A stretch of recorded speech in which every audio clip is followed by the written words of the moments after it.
Ошондой эле бул рия тууралуу жана ушул жүрөктүн оорулары тууралуу дагы эгерде айта кетсек, мына бул имам Ахмадта келген хадис бар. Ушундай бир күндөрдүн бир күнү сахабалар жыйналып, ошо дажжалдын фитнасы тууралуу, ошол дажжалдын кандай чоң азгырыктары болот, адамдар үчүн мындай жаман чоң фитна болот деп эскерип отурушкан. Эскерип отурушканда анан эми билебиз да, көп эле кабарларда угуп жүрөбүз да, дажжал келгенде ушундай болот, канча деген адамдар азгырылып кетет, кандай канчалык көптөгөн адамдар динден чыгып кетет деп. Көп эле кабарларды угуп жүрөбүз. Кандай ар бир пайгамбар дажжалдан кайтарып кеткен. Анын коркунучтуу, ошол анын азгыруусунан, кооптуулугунан. Анан ошентип отурушса, пайгамбар саллаллаху алейхи вассалам жанынан, ошол жыйналыштын жанынан өтүп баратып, ошону угуп калат дагы, келип айтат: "Ала ухбирукум бима хуа ахфафу алейкум инди минал масихид даджал". Мен дейт, ушу силерге масихид даджал, ошо дажжалдан дагы коркунучтуураак силер үчүн болгон нерсени айтып берейинби дейт. Андан дагы кооптуу болгон нерсе тууралуу айтып берейинби дейт. Карасаңар, субханалла, дажжалдын коркунучу, азгыруусу кандай чоң туурабы, кандай кооптуу нерсе. Андан дагы коркунучтуу нерсе бар экен. Мына ошону кимге айтып атат? Сахабаларга айтып атат. Силер үчүн андан да коркунучтуу нерсе тууралуу айтып берейинби дейт. Колу бала дейт. Айткыныңыз, о Аллахтын элчиси, айткының. Факала, ал айтты: "Аш-ширкул хафи" дейт. Бул жашыруун ширк дейт. Жашыруун Аллахка шерик кошуу. Айтат: "Якумур раджулу юсалли фа юзаййину салатаху лима яра мин назар раджул". Ал эмне дейт ошо? Жашыруун ширк деген эмне? Качан адам намазга турат дейт, адам намаз окуп атып дейт, бирөө аны көрүп калганын сезип дейт, аны карап турганын сезип намазын кооздай баштайт дейт. Субханалла. Эмне бул? Ушул жашыруун ширк деп пайгамбар салам айтып жатат. Адам намазга турат экен, жана бирөө аны көрүп турганын сезип намазын кооздай баштайт.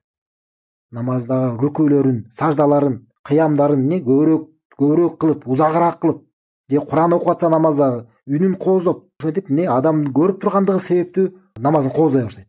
Ушул нерсени эмне деп айтты пайгамбар салам? Бул жашыруун ширк деди. Аллахка шерик келтирүү. Жана бул нерсе дажжалдын азгыруусунан дагы кооптуу нерсе деди. Андан да коркунучтуу болгон нерсе деди. Субханалла. Эми бул эмнеге пайгамбар саллаллаху алейхи вассалам дажжалдын азгыруусунан эмнеге андан да коркунучтуу деп айтты?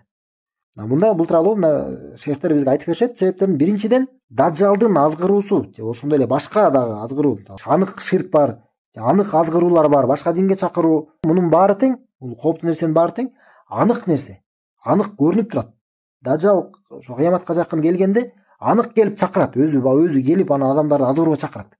Ал эми бул эл көрсүн деп кылуу же болбосо жана менсинүү, бул рия менен ожуп, бул эки оору биз сабакта айтып жаткан бүгүнкү күнү. Бул жашыруун нерсе. Бул жашыруун нерсе. Муну адамдар көрбөйт. Муну сырткы адам көрүп мындан сак боло албайт. Жана муну кылып жүргөн адамга эч ким сырттан бирөө, анын ошо жакын мусулман туугандары келип ага насаат кыла албайт. Токтоткуну. Тууганым токтот, бул жаман нерсе деп ага айта албайт. Ал эми мисалы кайсы бир адам сыртка анык күнөө кылып жүрсө, мисалы арак ичип жүрсө, же мисалы Кудай таала сактаган болсун биз баарыбыз, же болбосо мисалы сыртка анык ширк кылып жүрсө, анын жакын мусулман бир туугандары келет да айтат: "Тууганым токтот бул нерсени. Бул нерседе сага зыян бар.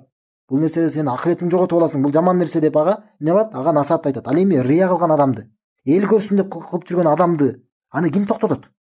Аллах тааланын жардамы менен эле өзү аракет кылып аны өзүн өзү токтотпосо эч ким аны токтотпойт. Анткени сыртынан караганда ал жакшылык кылып жүргөн адам. Намазында бекем болуп жүрөт, илим алып жүрөт, садака берип жүрөт. Бирок ошол кылгандары аны үчүн бале.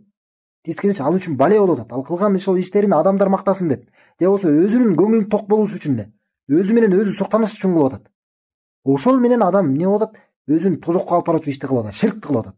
Субханалла. Ошондуктан мындай нерседен алыс болуу өтө оор нерсе. Бул жүрөктүн оорусунан алыс болуу, сак болуу, бул жеңил болбойт, жеңил иш эмес. Ошондуктан мына могу сабактарга өтө көңүл бурушубуз керек. Ушул 10 эреже деп бүгүнкү ушул китебибизди өтүп атпайбыз, бул өтө маанилүү нерселер. Анткени жүрөктүн ооруларынан сак болуу бул өтө оор келет, өтө оор нерсе. Бул биринчи жагынан. Экинчи жагынан, эмнеге дажжалдын азгыруусу, дажжалдын фитнасы эмнеге риядан дагы жеңилирээк деп пайгамбар айтып кетти? Анткени дажжалдын азгыруусу бул акыркы заман менен эле чектелген. Ошо акыр заманда, ошо кыяматка жакынкы убакыт менен эле чектелген. Ошол учурда келген адамдардын эле үстүнө түшкөн ушундай азгырык болот, ошондо алардын үстүнө түшкөн бале болот. Ал эми бул рия же ужуп, бул эл көрсүн деп кылуу, же адам өзү суктаныш үчүн ибадаттарды кылуу, бул эмне ар бир убакытта болуп турат бул азгыруу. Ошол себептүү да бул коркунучтуураак.